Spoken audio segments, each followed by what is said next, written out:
ዘመነ ሄኖክ። በስመ አብ ወወልድ ወመንፈስ ቅዱስ አሐዱ አምላክ። በስመ አብ ወወልድ ወመንፈስ ቅዱስ አሐዱ አምላክ። በስመ አብ ወወልድ ወመንፈስ ቅዱስ አሐዱ አምላክ። ይትባረክ አምላከ አበዊነ ለዛ አብጽሐነ እስከ ዛቲ ሰዓት በሰላም ወደህና ኦ እግዚእነ ወአምላክነ ፈጣሪነ መድኃኒነ እግዚእ ዘአስተጋባእከነ እምአርባዕቱ ማዕዝናተ ዓለም ሀበዛተ ቅድስት ሀገር ወሀበዛተ ቅድስት ርትዕት ተዋሕዶ ሃይማኖት ወበእንተዝ ጽው ግብርከ ለከ ይደሉ ስብሐት አኮቴት ኦ ንግሥተ ሰማይ ወምድር ወላዲተ አምላክ ንጽሕተ ንጹሐን ቅድስተ ቅዱሳን እግዝእተ ኩሉ ፍጥረት የተተምሳሌ ምናምሳላት ለከ ይደሉ ስብሐት አኮቴት ኦ ቅዱስ መስቀለ መድኃኔ ዓለም ቅዱሳን መላእክት ነቢያት ሐዋርያት ሰማዕታት ጻድቃን በአብያትክሙ ለክሙ ይደሉ ስብሐት አኮቴት ለይኩን አመላ ዓለም እትርከቡ ኩልኻትኩም ምእመናን ርትዕት ተዋሕዶ ዝኾንኩም ከምኡውን በኦርቶዶክስ ተዋሕዶ ዘለኹም በቋንቋ ትግርኛ ትዛረቡን በቋንቋ ትግርኛ ትሰምዑን ከመይ ኣለኹም? ኣነ እግዚአብሔር መስገን በብዙሕ ምሕረቱ ጽቡቕ ኣለኹ። ሕራይ ከም ፍቃድ እግዚአብሔር ዘመነ ሄኖክ ብትግርኛ ቋንቋ ክንመሃሪና አምላከ ቅዱሳን አበው ቅዱሳን ምስጢሩ እንዳገለጸ ከም ዘምሃሮም ንአና ንድኹም አደቁ ከላይ ከስተምረና ቅዱስ ፍቃዱ ይሁን። ሕራይ እዚ ፕሮግራም እዚ ቀጻልነት ዘለዎ ፕሮግራም ኮይኑ ስለ ዘመነ ሄኖክ ስለ በዓላት ስለ ባህር ሀሳብ ክንመሃሪና ከምኡውን ብዛዕባ ቅዱስ ሄኖክ ከምቲ ዝበልክዎ ፍልሊ ናይ ዘመነ ቅዱስ ሄኖክ በዓላትን በባህር ሀሳብ ዘሎ በዓላትን እንዳርአና ክንከይዲና ካብኡ ብምቕጻል ከላይ ንሕና ብዘመነ ቅዱስ ሄኖክ እንቆጽር ምእመናን ካብ ቅድስት ቤተ ክርስቲያን ከም ዘይወፃና ነገር ግን መጽሐፍ ቅዱሳዊ ዝኾነ ዘመን እንዳቆጸርና ብኡ በዓላትን ከም እናኽብር ብኡ ከላይ ጾማት ከም ንጸውም ንኽሕብር እዩ እዚ ፕሮግራም እዚ ተሰሪዑ ዘሎ ማለት እዩ። ስለዚ እንታይ ስለ ዘሎ እዩ እዞም በርትዕት ተዋሕዶ ሃይማኖት ዘለው እኮ ጾማ ይጾሙን እዮም። ብጾመ ኣርብዓ ዝበልዑ እዮም። ጾመ ኣርብዓ ከላይ ስጋ እንዳበልዑ በዓላ ዝስዕሩ እዮም ዝብሉ ሰባት ስለ ዘለው ንዕኦም ግቡእ መልሲ ንምሃብ እዩ። ንሕና ዘይፈለጥና ዘለና ሰባት ከላይ ምናልባት ካብ ርትዕት ተዋሕዶ ሃይማኖት ወፃኢ ዝኾንኩም ዘይፈለጥኩሞ ንሳቶም ብዝበሎ ጥራይ ሒዝኩም ትኸድዎ ጽቡቕ ስለ ዘይኮነ ምሳና ዘሎ ሓቂ ከላይ ንዓኹም ንክንገልጽ ኢና እዚ ፕሮግራም እዚ ሰሪዕናዮ ዘለና ማለት። ስለዚ ዘመን መቁፀሪ ማለት እንታይ ማለት እዩ ካብ ዝብል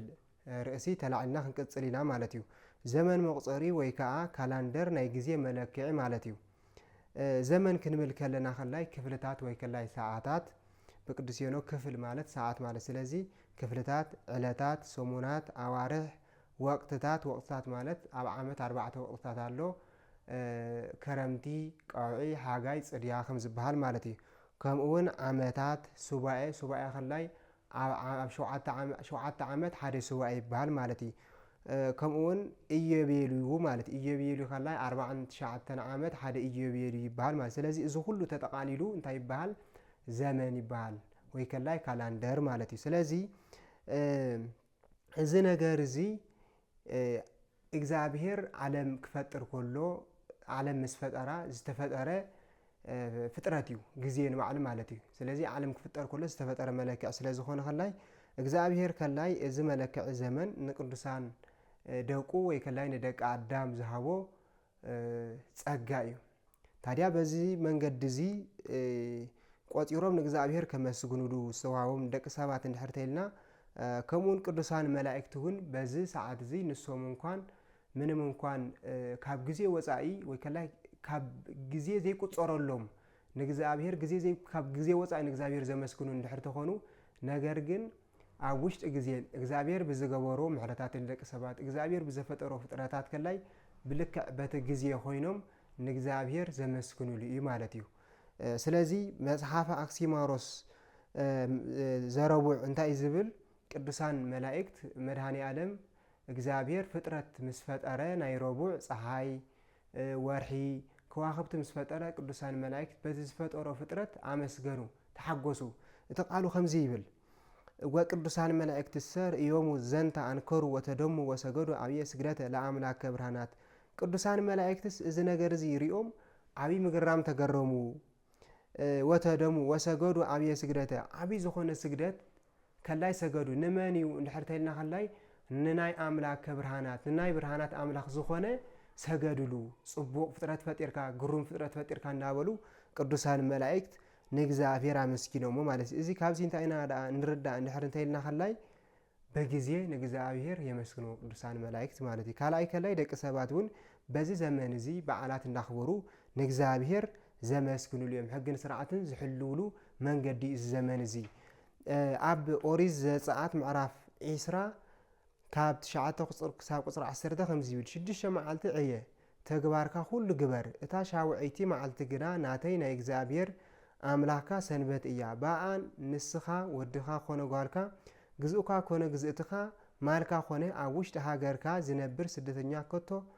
ዕዮ ኣይትዕየዩ እዩ ዝብል ስለዚ ካብዚ ንርዳእ እንታይ እዩ እንድሕር እንታይ ኢልና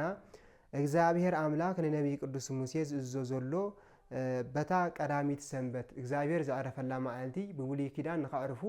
ትእዛዝ ሂቦም ኣሎ ብሓድሽ ኪዳን ከላይ ቀዳምን ሰንበትን ሰንበት መድኃኔ ዓለም ሞት ረቲዑ ዝተንሳኣላ ክብርቲ ሰንበት ከም ዝኾነት መጽሓፈ ኪዳን እዛ ናይ ብሉይ ኪዳን ዝነበረት ቀዳምን እዛ ናይ ሓድሽ ኪዳን ከላይ ዘላ ሰንበት ሰንበተ ክርስቲያን ቅድስትን ክልቲአን ብሓድነት ንእግዚአብሔር ከነመስግነሉ ከም ዝግባአና ክገልጽ ከሎ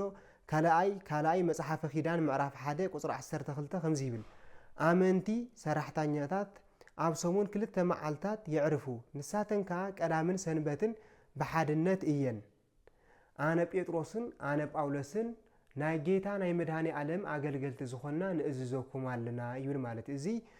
መጽሓፍ እዚ ካብ 81 መጽሓፍቲ ናይ ቅድስት ቤተክርስቲያን ተቀበለ መጽሓፍ እዩ ስለዚ ሓደ ወገናት ወይ ከላይ እንደውም ኣብ 13 ክፍለ ዘመን ክሳብ 14 ክፍለ ዘመን ዝነበረ በዓል አቡነ ኤዎስጣቴዎስ በዓል አቡነ ፊልጶስ ዝነበረ ቅዱሳን ጊዜ ቀዳም ጥራይ ኣትኽበር ኣይቅርታ ሰንበት ጥራይ ኣትኽበር ቀዳም ተሳዒራ እንዳበሉ ካብ ግብጽ ዝመጹ ጳጳሳት ይምሩ ነይሮም እዞም በዓል አቦና አቡነ ኤዎስጣቴዎስ በዓል አቦና አቡነ ፊልጶስ ዘደብረ ቢዘን ከላይ ቀዳምን ሰንበትን ክልቲአን ከነኽብረና ኣለና እንዳበሉ ንህዝቢ ምሂሮም ብዙሕ ተኣምራት ገይሮም ከላይ ቅድስት ሃገር ኢትዮጵያ ቀዳምን ሰንበትን ንኸተኽብር ገይሮም እዮም እዚ ነገር እዚ ግን ንሳቶም ክምሩ ከለዉ ካብ ኮንቶ ተላዒሎም ዘይኮኑስ እዚ ሕጂ ዝጠቐስናዮ መጽሓፈ ኪዳን ቅዱሳን ሐዋርያት ዝጸሓፍዎ መበገሲ ብምግባር እዩ ስለዚ ንሕና ከላይ ሕጂ ከላይ ኣብዚ ሓደ ግዜ ሰባት ቀዳማይ ትኽበርን እያ ሰንበት ጥራይ ትኽበር ምክንያቱ ሰሓሊፈ እያ ኢሎም ዝሰብኩ ኣለዉ ቀዳምን እውን ከም ተራ መዓልቲ ዝቁፅሩ ሰባት ስለ ዘለዉ ስለዚ ሓደ ወዲ ተዋህዶ ኣማኒ ዝኾነ ቀዳምን ሰንበትን ክኽብር ከም ዝግብኦ ቅዱሳት መጽሓፍቲ ይምስክሩልና ኣለዉ ማለት እዩ ካብዚ ቀፂልና ከላይ እዚ ነገር እዚ እግዚአብሔር ንምንታይ ሂብና እንድሕርተልና በዓላት ብዝግባእ ከነኽብረሉ ንእግዚአብሔር ከላይ ከነመስግነሉ ሂብና ኣሎ ማለት ስለዚ እዚ ዘመን እዚ ንእግዚአብሔር ነመስግነሉ ማለት ሕጂ ታዲኣኹም እንድሕርተልና እዚ ሕጂ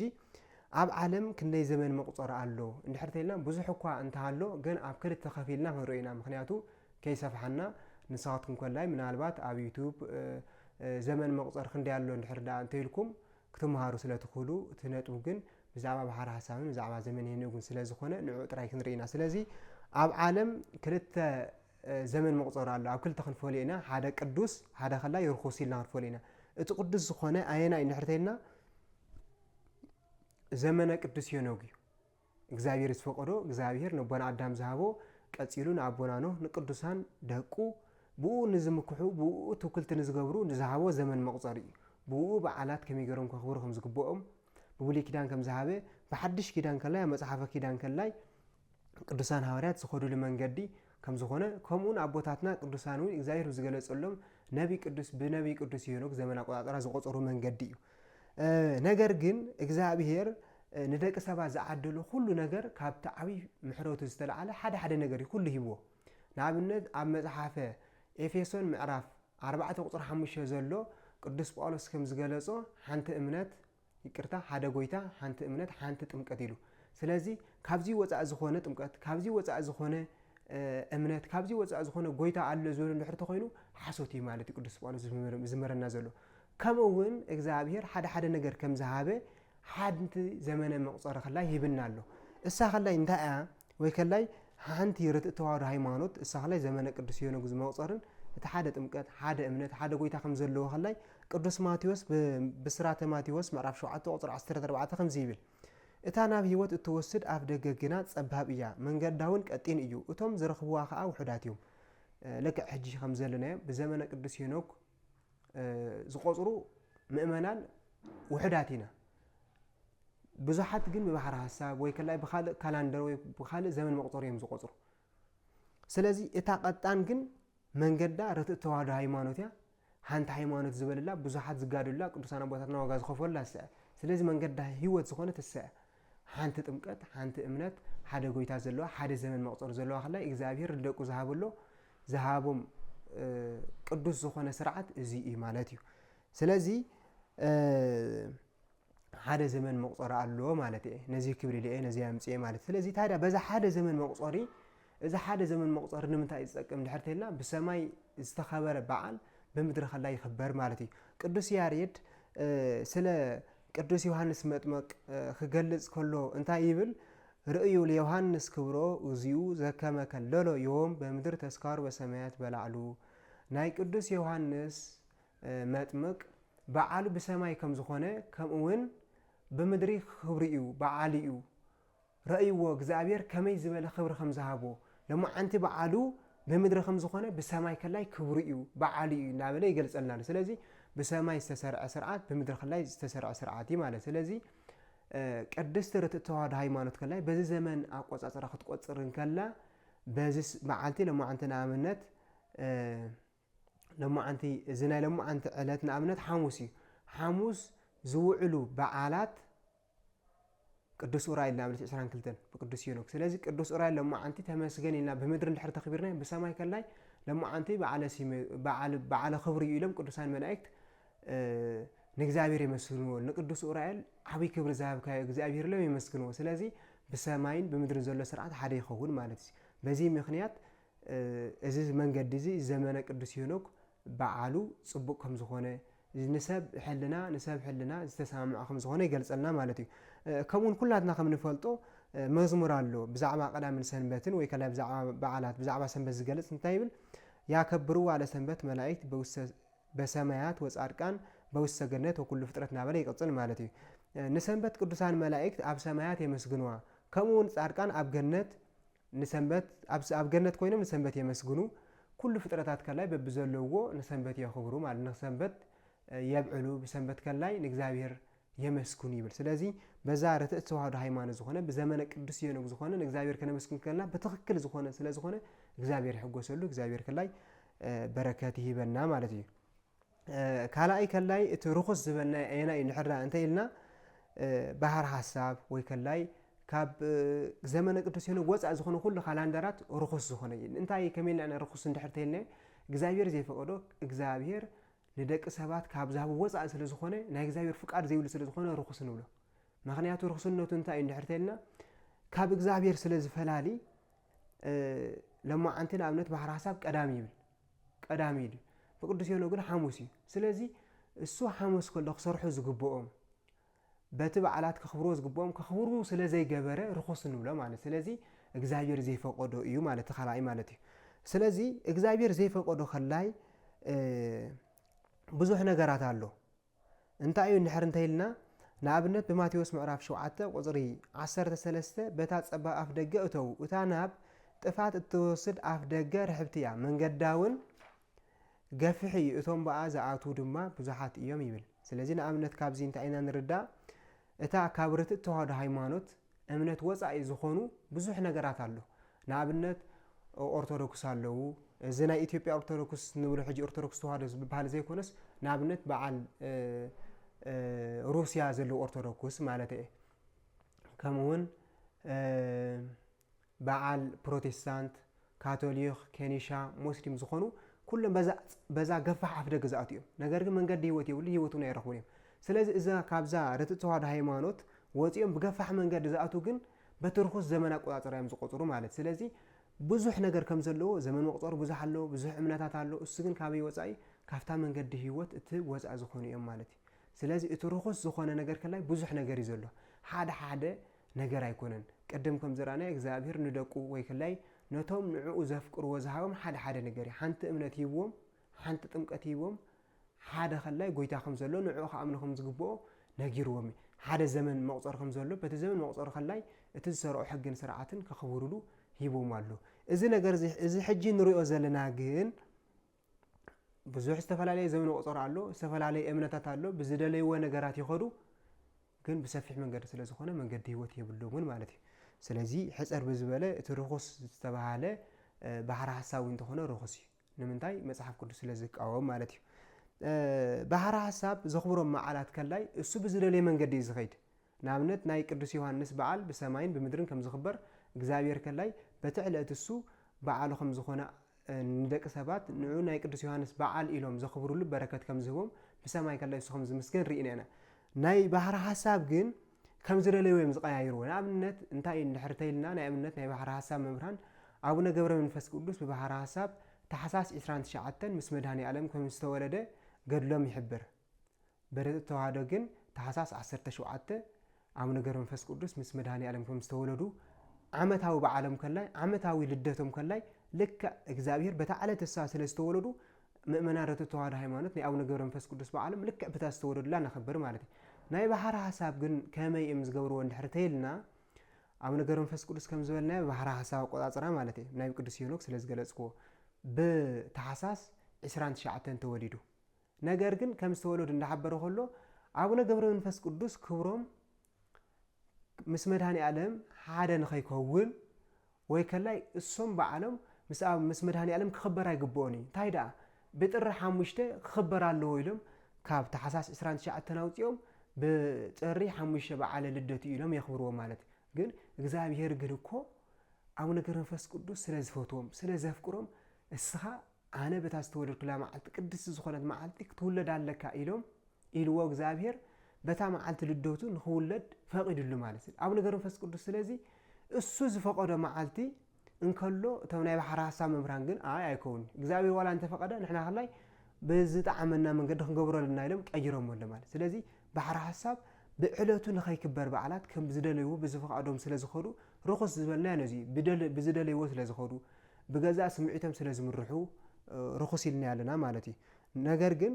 መጽሓፍ ቅዱስ ከም ዝሕብረና ግን በዓላት ብበዓላቶም ከነኽብሮም ከም ዝግባአና እዩ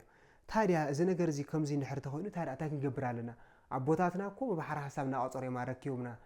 ዝብል ሕቶ እንድሕር ተላዒልኩም እዋ ኣቦታትና እንተጠፍኡ ታዲያ ንሕና ክንጠፍእ ኣለና ድዩ የብልናን ንሕና ክንገብሮ ዝግባአና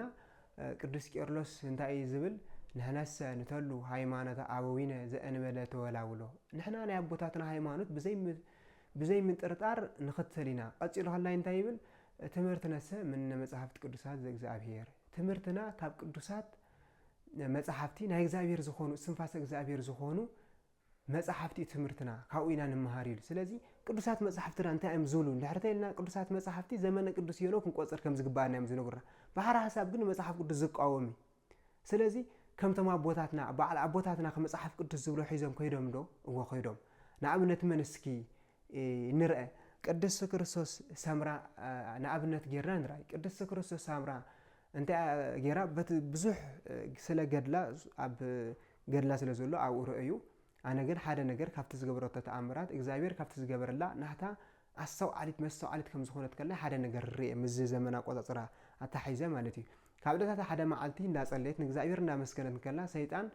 ብሓደ ኣቦ መሲሉ ተገለጸላ ምስ ተገለጸላ ንምንታይ ኣኽስኺ ትጾሚ ንምንታይ ኣኽስኺ ትሰግዲ እዋ ብዙሓት እኮ ሓዳር ገይሮም ብሓዳሮም ጽሙቕ መናብሮ እንዳነበሩ እንዳበልዑ እንዳሰተዩ ንእግዚአብሔር ረኺቦም እዮም በዓል አብርሃም በዓል ይስሐቅ በዓል ያዕቆብ እኮ ሓዳር ነይሮም እዩ ስለዚ እስኺ ንምንታይ ኣኽ መከራ ትጸግቢ እንዳበለ ይነግራ ማለት እዩ ከምኡ ምስ በላ እዋ እስኻ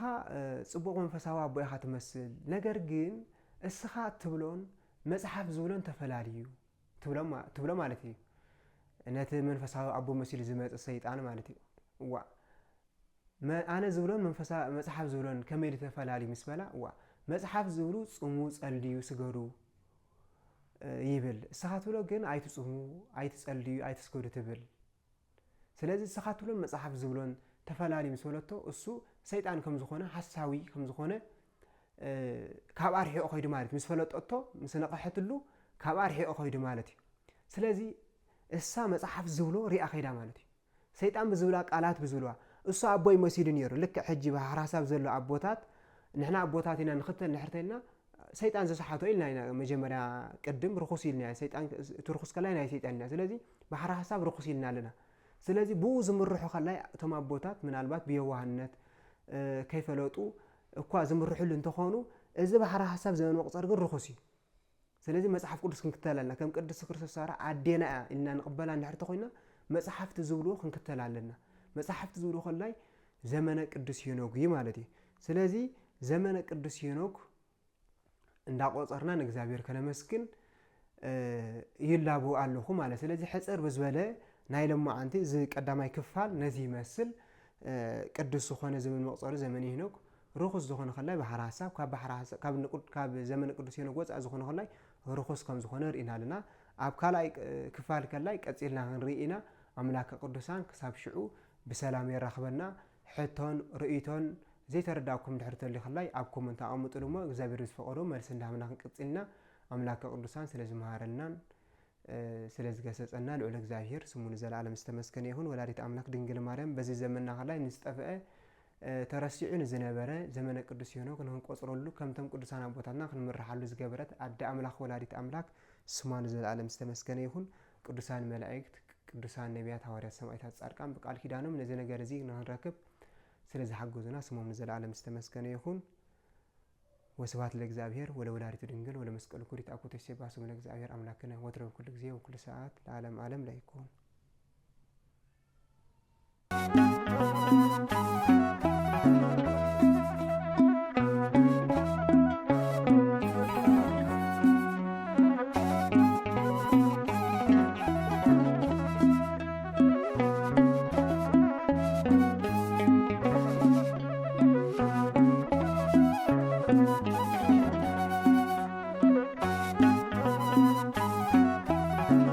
Abyssinia.